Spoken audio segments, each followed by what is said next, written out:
Buenas noches. Noche, Nero. Buenas noches.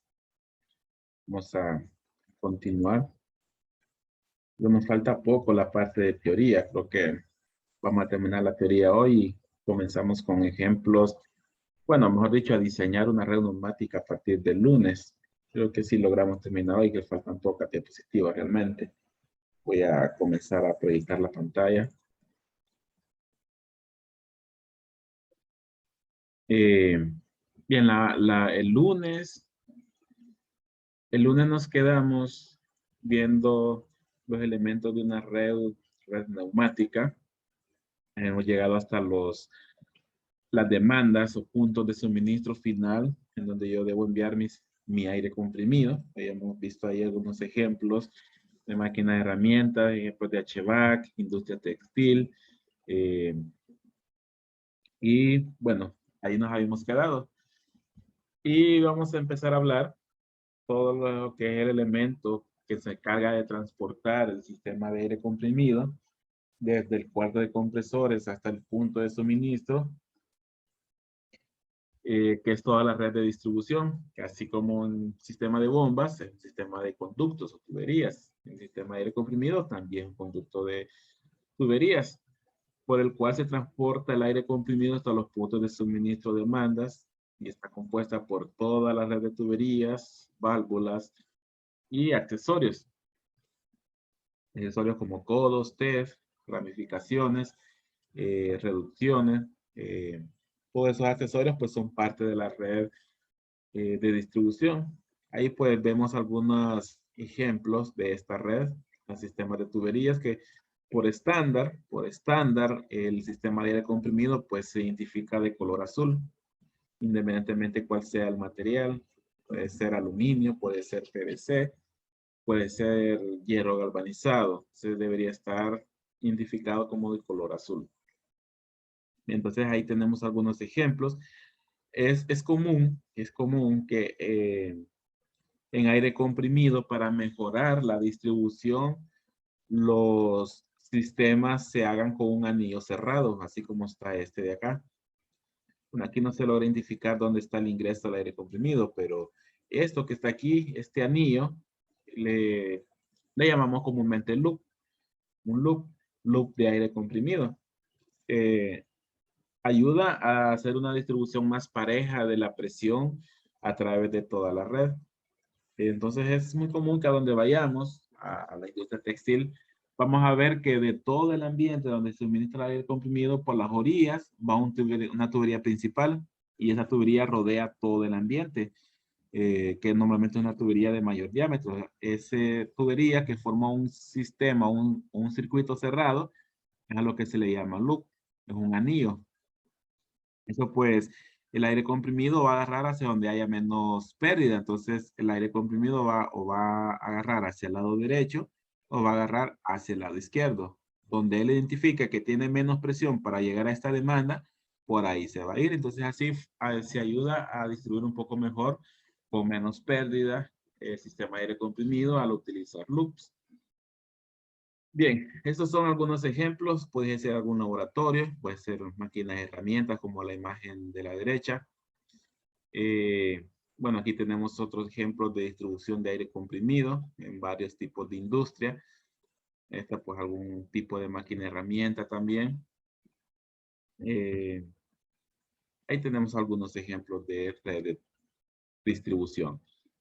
Esta tubería, aunque sea color azul, pues puede ser de distintos materiales. Todo va a depender, pues, uno de la aplicación, del costo, de la facilidad de instalación.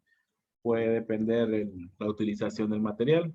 Y quizás el más barato sea el hierro negro o acero negro, que también se utiliza en agua. El, este es el material, pues, su ventaja, pues, es el más económico, por decir. Eh, Hay bastante disponibilidad de diámetros. Pero la desventaja, pues, es que es un tiempo de instalación más largo. El hierro negro no es... eh, tenemos que hacer un proceso de rosca que puede ser un poco más lento, está roscando todas mis tuberías. También, pues, si hay demasiada condensación, va a ser mucho más fácil que haya oxidación y pues eso daña la red. La rugosidad es mayor, hay mayor pérdida de presión cuando utilizamos acero negro. Luego también tenemos el acero galvanizado, que este sí es un más común, sobre todo para diámetros pequeños, de 3 para abajo. Eh, el costo del material no, muy similar al acero negro. También tiene la misma ventaja que el anterior, pero tiene una una leve mejoría en cuanto a la oxidación. No es que no se oxida, pero sí es un poco más resistente. Bueno, algunas desventajas que tenemos que tener presente, el galván, que el galván se puede perder en los puntos donde hacemos la rosca, se puede perder el galván. Entonces, dependiendo cómo está aplicado el galván, así puede ser menos duradera la tubería. La rugosidad, pues, es muy similar al acero negro. Siempre existe la posibilidad de oxidación, fugas en las uniones. Utilizamos para las rocas teflón, pero si no se aplica bien, pues poco a poco se va deteriorando, se va quebrando y va provocando fugas con el tiempo. Luego tenemos el cobre. No hay oxidación, buena calidad de aire, baja rugosidad, es mucho más liso que el acero. Desventaja, pues la soldadura del cobre es muy diferente a la soldadura de acero. La soldadura del cobre, pues con soldadura autógena, con un material de aporte. La soldadura, pues con la etapa de calentarse y enfriarse puede romperse. Esas son algunas desventajas del cobre. También cuando soldamos con cobre por el interior se forma a veces, si no aplicamos un proceso de barrido de nitrógeno, se puede formar hollín. Y ese hollín pues puede llegar a los puntos de suministro, sobre todo si son máquinas y herramientas que pueden deteriorarse cuando se mezcla ese hollín con aceites de la máquina. Bueno, esas son algunas desventajas de las tuberías de cobre. Luego tenemos acero inoxidable, mucho más caro, no hay oxidación, buena calidad de aire, menos rugosidad, o sea, menos caída de presión, pero lleva un costo mayor, quizás un tiempo de mayor instalación, pero lleva un mayor costo sobre todo. Entonces, lo reservamos más para aplicaciones alimenticias o químicos, donde hay industria química y utilizamos aire comprimido por la presencia de ese químico suspendido que puede deteriorar la tubería normal. Entonces utilizamos acero inoxidable y pues la industria alimenticia. PVC, este sí es mucho más ligero y económico que el hierro, pero es poca seguridad. Un golpe ya lo puede fisurar, lo puede quebrar. Hay normas que rigen de que el aire comprimido tiene que ser suministrado siempre con tubería metálica. Y bueno, algunas otras desventajas que puede tener el PVC. Pero sistemas pequeños que no son muy industriales, podemos utilizarlos. Luego también tenemos el aluminio. El aluminio pues sí es muy utilizado. Entre el acero galvanizado y aluminio es muy utilizado. El aluminio resiste la corrosión, es mucho más ligero que el acero inoxidable, que el galvanizado. Fácil de instalar porque, bueno, muchos fabricantes han desarrollado sus acoples con aire comprimido, ya sea con abrazaderas o hay unas uniones que se les aplica presión y es mucho más fácil de instalar. Uniones ranuradas, es mucho más fácil de instalar, mucho más rápido, pero sí es mucho más caro comparado con el acero hierro negro. Entonces, esos son algunos de los materiales que podemos utilizar para mi suministro de aire comprimido. Bien, ya estamos llegando a las últimas 2 diapositivas. Como mencionaba, pues de repente va a ser corta la clase hoy. Por último, pues tendríamos ya las consideraciones para cuando nosotros estemos diseñando mi red. Ya hablamos de conceptos, tipos de material, los elementos de un cuarto de compresores, los filtrados, tratamiento de aire. Pues lo que continuaría en la clase pues es aprender a dimensionar un circuito neumático, así como aprendimos en bombas, en la parte de bombas. Vamos a hacer lo mismo con una red neumática. Y también creo que ya la otra semana sí nos toca hablar de los grupos, sí nos toca hablar de las exposiciones. Entonces, normalmente la exposición siempre la asigno terminando el primer parcial. En este caso, pues lo vamos a asignar terminando el segundo parcial para que pues cada grupo pueda decidir si prefiere un proyecto de sistema de bombeo o prefiere un proyecto de aire comprimido. Casi siempre, o mejor dicho, hasta la vez, he dado como 3 veces, como 3 o 4 veces esta clase y siempre pues se han decidido por sistema de bombeos. Vamos a ver si ahora alguien decide hacer de aire comprimido. Bien, algunas de las consideraciones eh, cambian un poco con respecto a bombas. En bombas recordemos que nosotros nos basábamos en base, válgala, nos basábamos a una velocidad que no deberíamos sobrepasar porque al sobrepasarla corríamos más riesgo de tener flujo turbulento, más pérdidas, vibración en las tuberías, pero en aire comprimido nos vamos a basar en caída de presión, ya no va a ser en velocidad. Nos vamos a basar en caída de presión. Uno, porque los sistemas de aire comprimido quizás sea uno de los equipos menos eficientes que más derrochan energía en el proceso de compresión. Entonces, tener muchas caídas de presión puede ser, hace que un sistema sea muy ineficiente. Por ejemplo, un valor aceptable en caída de presión desde que se comprime hasta el punto más lejano o la demanda más lejana es no sobrepasar un 10% de la presión de trabajo. Es decir que si mi sistema de compresores descarga 100 PSI, en el punto más lejano deberíamos llegar a 90 PSI. Aunque bueno, mucho diseñador o instalador o normas o supervisoras que restringen un poco más ese valor, lo dejan hasta en un 5% como máximo. Eso pues, ¿por qué se hace eso? Aparte del alto costo que representa el comprimido. Uno es porque en bombas nosotros podemos tener cabezas de 200 pies, que serían como unos 80 PSI de caída de presión. Yo en aire comprimido no puedo tener 80 pies de caída de presión. Una, porque el agua es incompresible, pero el aire sí es compresible. Y entre más caída de presión tenga, la presión del aire disminuye.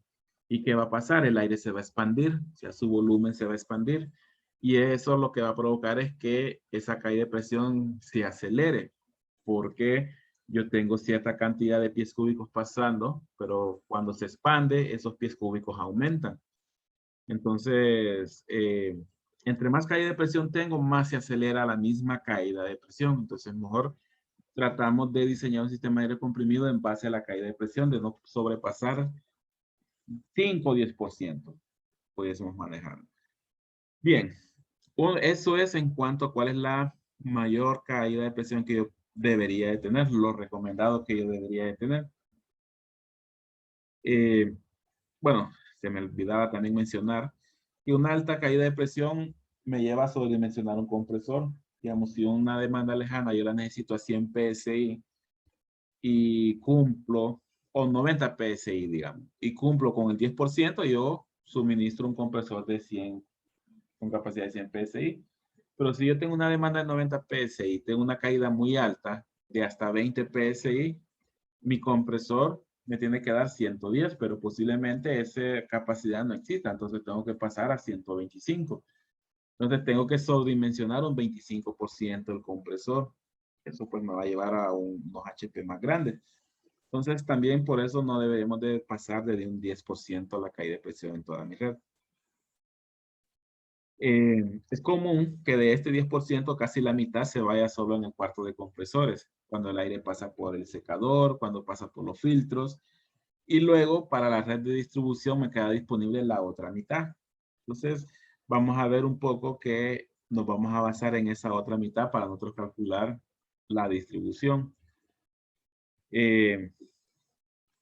Tendríamos disponible en caso del 10% y trabajando así en PSI, tendríamos 10 PSI disponibles de pérdida, 5 se quedan en el cuarto de compresores y 5 para red de distribución.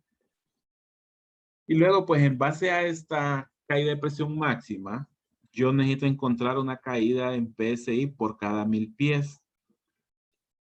Esto es importante porque hay que tomar en cuenta que cuando nosotros calculamos coeficiente de fricción en bombas, eran caída de presión por cada 100 pies. Ahora va a ser caída de presión por cada 1000 pies. Entonces hay que tomar en cuenta que cuando nosotros diseñemos las tablas que nosotros usemos, en qué unidades están. Entonces, en el caso que vamos a usar nosotros de ejemplo, las tablas que yo subí, se basan en una caída de presión por cada 1000 pies de longitud. Necesitamos encontrar esa caída de presión para saber qué diámetro utilizar. Aquí es como al inverso. Primero en bombas teníamos diámetro y velocidad y después encontramos el coeficiente. Ahora va a ser al revés. Primero vamos a encontrar el coeficiente y después vamos a decidir el diámetro. Entonces hay un pequeño intercambio en el procedimiento con respecto a bombas. Bien, una vez que nosotros tengamos ese coeficiente, que cómo lo vamos a calcular, pues lo vamos a calcular con mi caída disponible y según la distancia más lejana. Digamos, si yo tengo 10 PSI disponibles para caída de presión y tengo 1000 pies, mi coeficiente sería 10 PSI por cada 1000 pies. Si yo tengo esos 10 PSI disponibles, pero tengo 2000 pies de longitud, o sea, mi caída de presión sería 5 PSI por cada 1000 pies. Y así vamos a ir jugando para ir seleccionando los diámetros. Y una vez que tenemos el coeficiente, nosotros nos tenemos que ir a algunas tablas que están ahí en la plataforma, que es este PDF. Bueno, ese es el ejemplo que vamos a ver a partir del lunes. Este PDF, donde yo tengo los CFM por un lado, tengo los diámetros por otro lado y tengo ese coeficiente que nosotros vamos a encontrar. Bien, este PDF, ahí solo hay una vista, está en la plataforma. Tenemos, bueno, tiene 5 páginas este PDF. Tiene varias tablas, en varias tablas con los mismos diámetros, de media a 12, de media a 12. ¿Qué es lo que pasa con aire comprimido? Que los coeficientes varían de acuerdo a la presión de trabajo. Por eso es importante no provocar demasiada caída de presión porque los coeficientes pueden ir variando. Eh, bien, por ejemplo, esta tabla 812 me da las caídas de presión por cada 1000 pies para una presión de trabajo de 60 PSI, 60 libras. Si continuamos, la siguiente es una presión de trabajo, tabla para una presión de trabajo de 80 libras. La siguiente tiene una presión de trabajo de 1000 libras. Entonces hay que ubicarnos en las tablas adecuadas. Si vemos esta tabla, vamos a ver un ejemplo. La tubería de media y con 10 CFM tiene un coeficiente de 6.5, trabajando a 100 PSI. De media y 10 CFM. Vamos a ver qué pasa con menor presión. De media y 10 CFM, la caída es 7.9. Es mayor que la anterior, que es 6.5. Y si la caída de presión es aún más grande, o sea que en lugar de 80 caemos 60, ese coeficiente sube a 10. Entonces, ahí es donde podemos ver que si yo tengo mucha caída de presión, yo me estaría moviendo de una tabla a otra y estaría moviéndome a una zona de mayor fricción. Entonces, iría acelerando de forma exponencial esa caída de presión. Pero es importante no sobrepasar esa caída de presión recomendada. Bien, entonces, vamos a dejar aquí, vamos a terminar teoría ya hasta aquí. Vamos, creo que los 3 días de la otra semana nos dedicaríamos a la parte práctica, luego nos vamos a examen y después vemos el software. Vamos a aprender a diseñar. Creo que nos ajustaría para diseñar un sistema hidráulico. Sistema neumático, el procedimiento es muy similar, salvo que tengo que cambiar el fluido de un líquido a un gas, en este caso de agua a aire. Entonces, procedimiento muy similar, salvo estas consideraciones puntuales que diferencian el cálculo hidráulico con uno neumático. Bien, creo que aquí estaríamos listos con teoría. Ya vimos equipos también. Continuaríamos el lunes ya con la parte práctica. A menos que haya una consulta, si no, pues nos vemos el lunes. Ingeniero, ¿Sí? siempre las instalaciones se hacen de forma superficial, o sea, no van empotradas ni nada, porque en los ejemplos que están siempre están, o sea, visibles, Sí, no, o no hay es un como, material que se pueda poner fundido, por decirlo así, no es o común, simplemente, no es común empotrar. Empotramos cuestiones eléctricas, empotramos agua potable, empotramos control, pero aire comprimido no es común empotrarlo. Aire comprimido siempre hay que monitorear las uniones que no con el tiempo no vayan a tener fugas. Y si yo lo empotro y empotrado hay alguna unión o un codo, no voy a poder identificar alguna fuga que tal vez no se dé al instante, sino que un año después. Entonces, no es común empotrar sistemas de aire comprimido, ni sé subterráneo. sé que siempre es visible la Es instalación visible, neumática. es visible, es visible. Ok, Lo que sí puede pasar es que en una instalación haya cielo falso y la tubería vaya por arriba, y del cielo falso solo bajen los suministros. Eso sí puede pasar. pero las derivaciones esas siempre se guían por el color azul. El color azul ya es un estándar que me dicta que color azul se representa aire comprimido, color rojo se representa contra incendios, rojo también podría representar vapor, verde agua dura, azul claro agua suave, no recuerdo qué otro color. Eh, sí, ese es un estándar que color azul aire comprimido. Ok, gracias. Bueno, bien, entonces nos vemos el lunes. Oye, no. Bueno, nos vemos.